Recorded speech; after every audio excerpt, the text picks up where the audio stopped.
served 20 years in prison.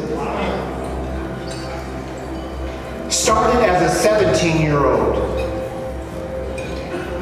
I made choices along the way that created a pathway for me to end up in prison. Prison is a metaphor for self-imposed limitations. And the majority of people who are in prison or who will go to prison will never see the inside of the jail. We engage in socially sanctioned, self-imposed limitations.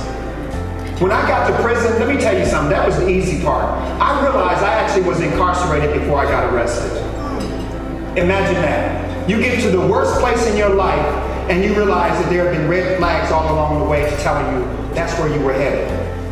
And the judge, he looked at me, he said, you know, young man, I took 2 days to figure out how to convict you, because usually when boys like you come before our court, we know why they're here. You chose to be a criminal defendant, and my only regret is I cannot give you more time.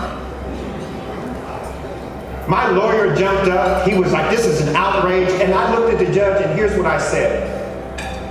Thank you. I accept accountability. It's because I recognized that the source of my incarceration was not the cell or the prison or the arresting officer or the sentencing judge. I didn't go to prison because I had made a mistake.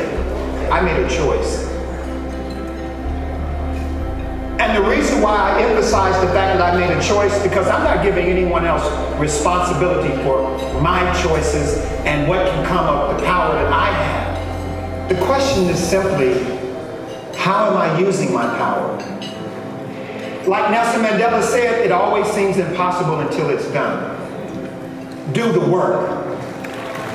They'll tell you you can't continue to be a father in prison. I challenge that. My son is here today. Nelson Mandela said, each of us have the power to make a difference.